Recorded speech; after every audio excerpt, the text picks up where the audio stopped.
Now, this teenager asks this: Is it wrong for Christians to have a competitive spirit? Is it wrong for Christians to have a competitive spirit or a desire to win in competitions? Right? So a very common struggle that Christians may go through in school, especially there's a lot of competitions going on now. So this child of God feels, is it wrong? Now, for example, in individual or team sports. So in sports, in games, whether individual or team sports, there's this great competitiveness in school. So you say, is it wrong? Now, do we need to stop this desire if we have this competitive spirit? Okay, so it's a spirit of competitiveness. I want to win. I want to be number one. I want the other people to lose. I want to win. So if I have this kind of spirit in me, means whatever I do, I'm very competitive. If a Christian is like that, should this Christian stop this kind of spirit? Then the second part is, can a Christian have a competitive spirit to some extent? Right? So I won't be like, I won't go overboard, but is it all right to be a bit competitive? Now, for example, competitive in school, in games, because, well, some of these are healthy competitions. So in healthy competitions, can I be somewhat competitive? But the person acknowledges, but it can lead to unhealthy competitions too, I know. So the person asks, so how? Is it wrong to be competitive to a certain extent? Okay? So I hope you understand the question. Now, what do you think? Maybe I ask parents straight away. No, I ask young ones. Who's very competitive? Put up your hands. Suddenly no one's competitive. Okay. Put up your hands. When children put their hands will go up. Stephen. Okay. Anytime put up hands goes up. Very competitive. All right. Children, my hands must go up first. Competitive. All right. Maybe I ask Phoebe, are you competitive? What is competitive? Is it? You're not competitive. I see. All right. Oh, sometimes. All right, last person. Anna Wang, are you a competitive person in school? No, I just want to lose. Just let me lose, right? The more I lose, the more no one notices me. Not competitive. Now, what is competitive first? A competitive person, I took from Collins Dictionary, right? Collins Dictionary. Not Dr. Collin, all right? The famous Collins Dictionary. A competitive person is eager to be more successful than other people. Eager to be successful, more successful than another. I take from Cambridge Dictionary. Wanting very much to win or to be more successful than the other people, all right? So very similar, but I want to win. Eager to do better than others in activity, especially try to win in sports activity, okay? So, competitive. Now, based on that definition, do you think a Christian should be competitive? Let me ask. Okay, let me ask who? Wait, my eyesight's not very good today. Caleb, do you think, based on this definition, a Christian should be competitive? No. Yes or no? To some extent, right? To some extent. After I ask, to what extent? Ask the older ones. Janelle. You got to speak loud. You're wearing mask. Should a Christian be competitive?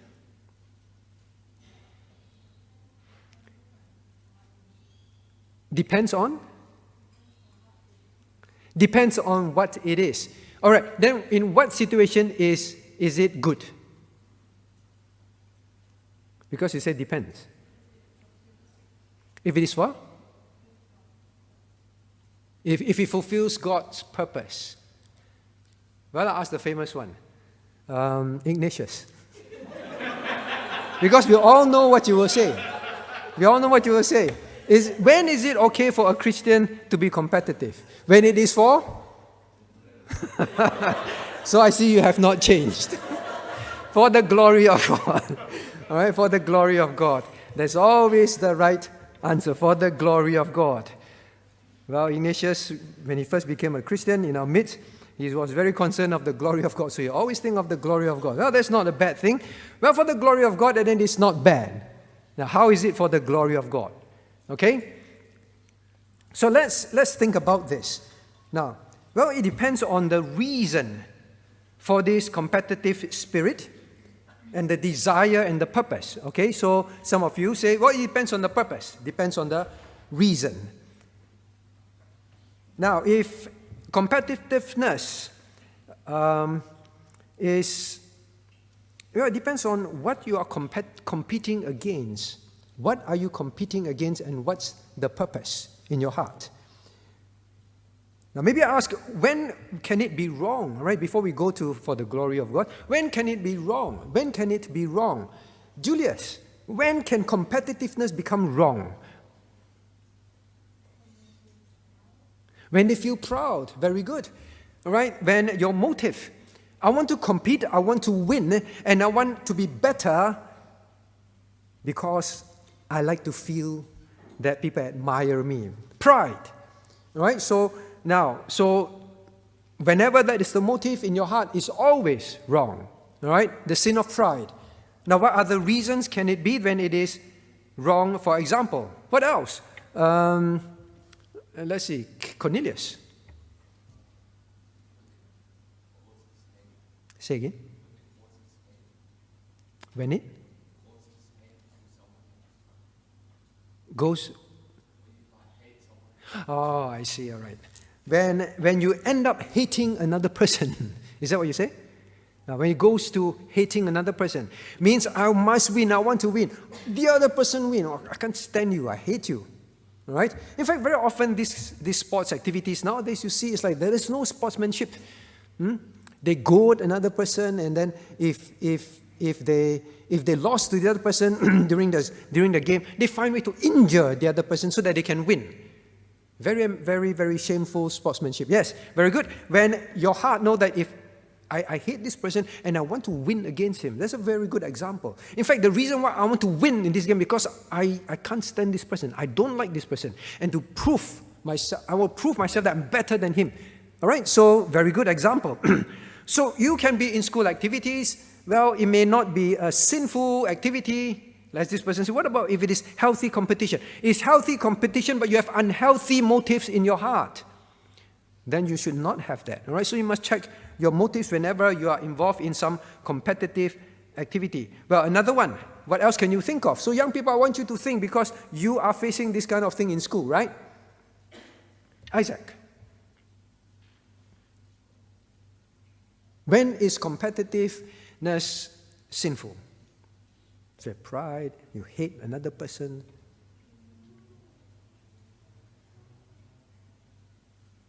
Can't think of any. Very good. When you won't congratulate another. Very good. All right? Then you know your competitive spirit is wrong. Because if the other person wins, you won't congratulate. You know, I should have won. And even the person is really better than you, you just can't bring yourself to congratulate the other person. Very good.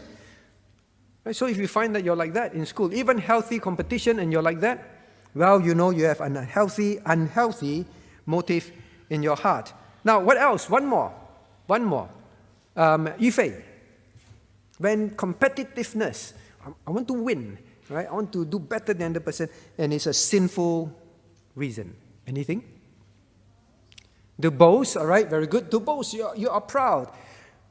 Well, it's a bit different, right? Pride is you can hide it in your heart. You go home, you keep thinking, oh, I won, you know, and the other person lost. But boast is different. Boast comes out. That's why sometimes, you know, Christians, when you play games, when you do well, don't act like the world, right? You boast, show off. What's that? The bolt or what, you know? What they do, then you go around doing this and all sorts of behaviors that boast, taunt your competitor. That you know that, well, your pride is openly shown. Okay, that is a bad spirit. Maybe, what are some of the signs, all right? Some of the signs. Yes, you can't congratulate another person. You won't acknowledge the other person's success. Now, what happens when it is in church? What happens in the church? You say, well, there's no competition in church, right? But can you actually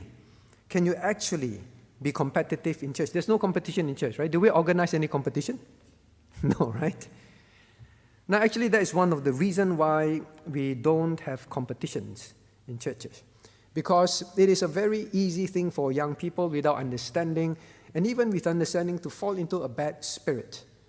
In fact, it fosters, it engenders an unhealthy spirit. Jennifer, why?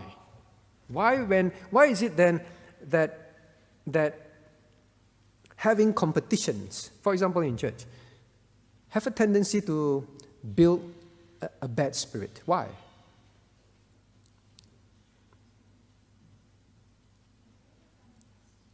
You don't understand the question. So, for example, in church, why don't we hold competition, all right? Memory verse, our competition and who wins and then wins a prize, that kind of thing. Say again? Causes disunity in church. How?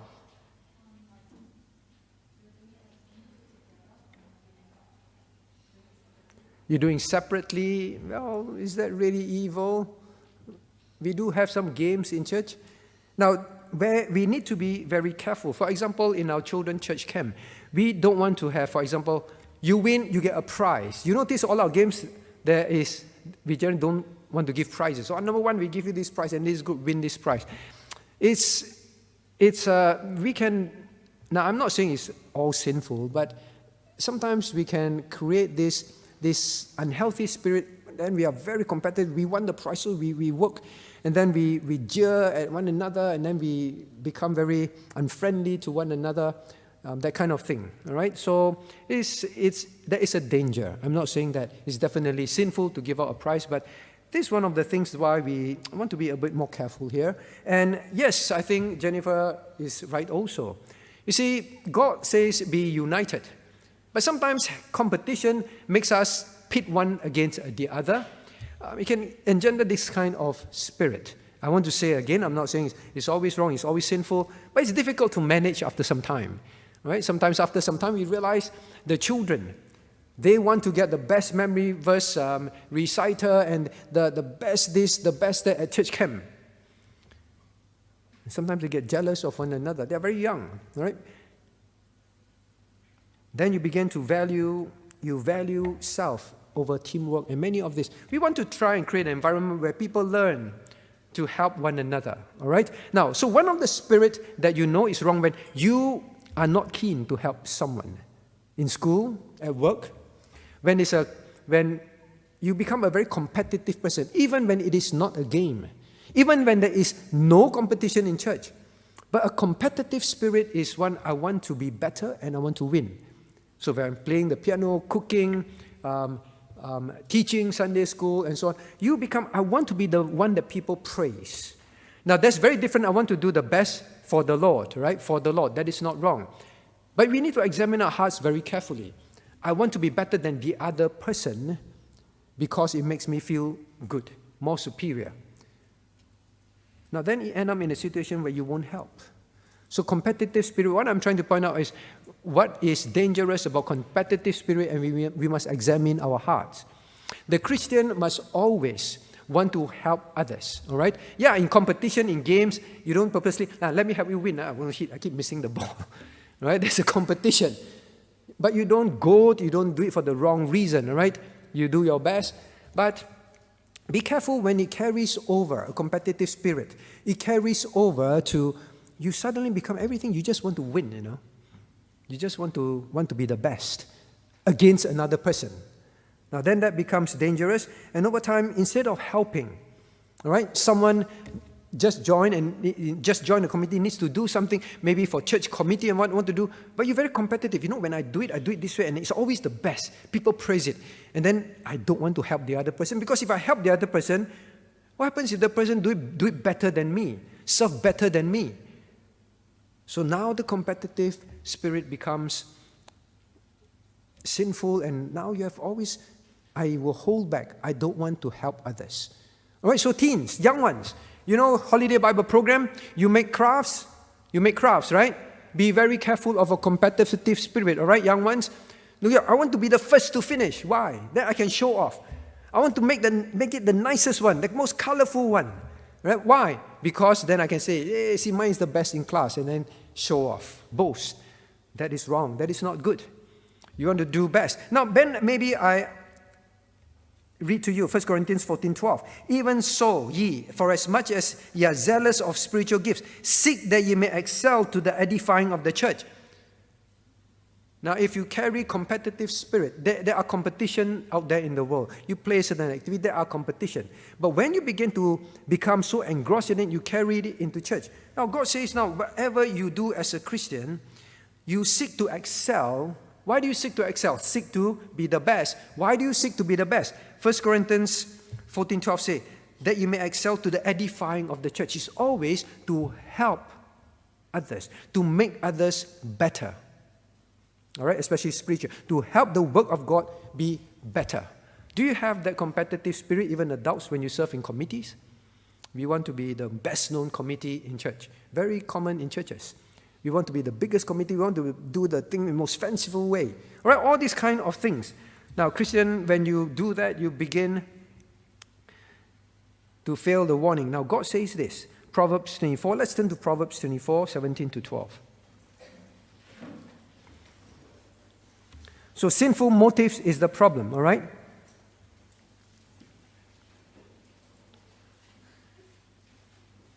Proverbs 24. Now let's read verses 17 to 18. Proverbs 24, 17 to 18. Reading together. Reading. Rejoice not when thine enemy falleth, and let not thy heart be glad when he stumbleth, lest the Lord see it, and it displease him, and he turn away his wrath from him. So God says, when your enemy falls, now don't rejoice. Now nowadays the competitive spirit is so bad.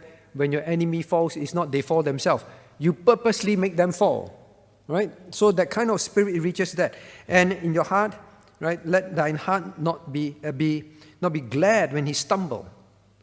Are we like that? You play games and the person stumbles, then we laugh and say, so stupid and all that. Now, that kind of spirit that comes out of a negative competitive spirit, we must get rid of. Right? So the Christian, now, these are the motives that are definitely wrong. We've been studying in prayer meeting. In the last days, one of the sin men will be proud. Men will be boasters. Competitive spirit leads you to that kind of situation. All right? Now, you can also be competitive in not competitive things, even in spiritual things, right? I mentioned some of them already.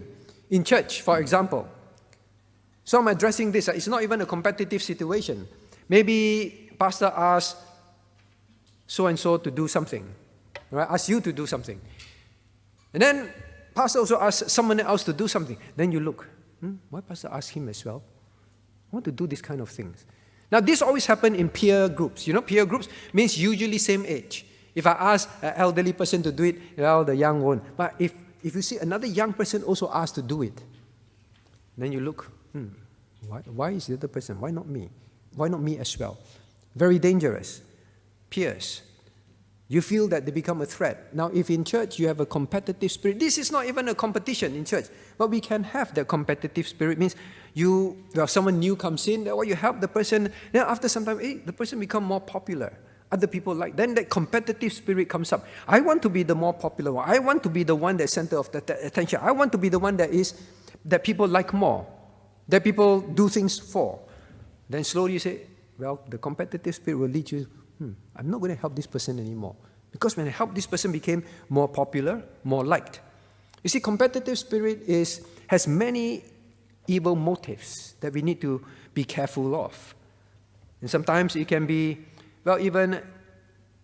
these churches nowadays, all right, churches nowadays become very competitive. It's always about showing the numbers. How many hits to our website? How many hits to our this program and that program?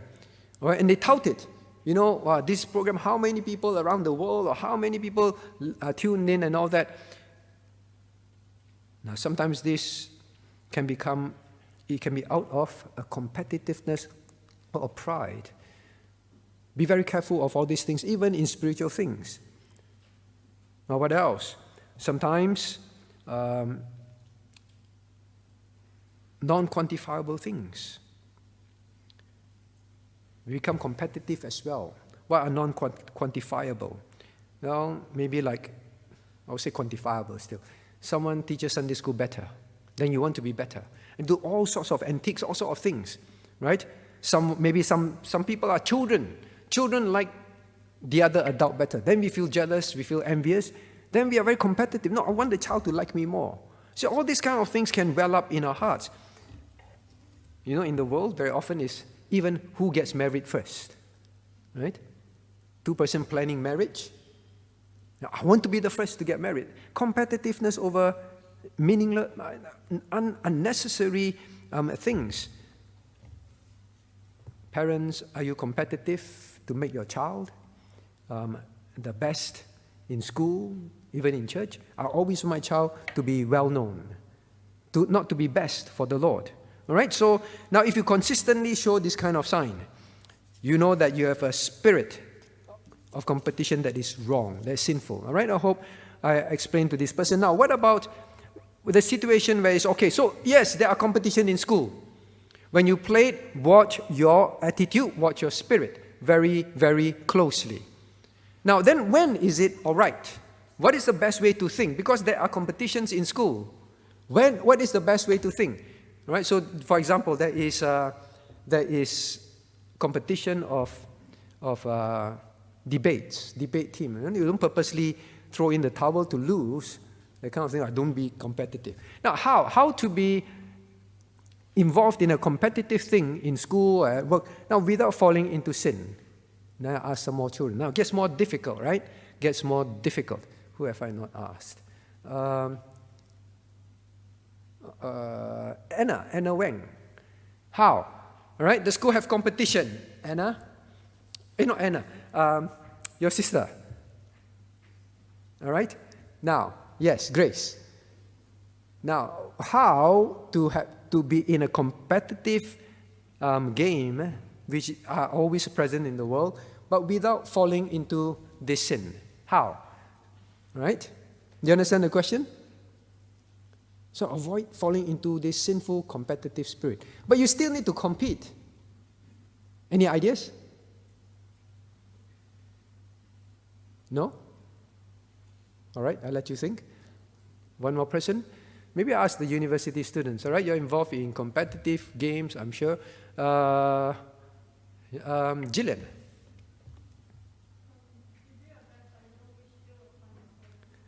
You do your best. You don't wish ill on your opponent. You just do your best. You do your best. That's all. That's all. You're not doing your best so that you can make the other person feel lousy, make the other person, well, he lose, I win, that kind of thing. You just do your best. That's all. Right? So the person asks, can a Christian have a competitive spirit to some extent? Now, if you mean competitive means I do my very best and I give it my very best. It means now you're competing against who, Gillian? Very good. You're competing against yourself. It's not about me win, you lose. It's about, well, I set a goal, I set my personal best, and I compete against myself. All right? So, well, then you don't have this negative spirit coming up. And even when you do your best, but something still can come out wrong, right? You compete against your best, and then you do your best, you still end up showing off. That is still a problem, okay? You may not wish ill on others, but you are proud in it. That's one. You do your very best, you compete against yourself. Now, when else can competing against yourself become wrong? When else can competing against yourself become wrong? Hazel.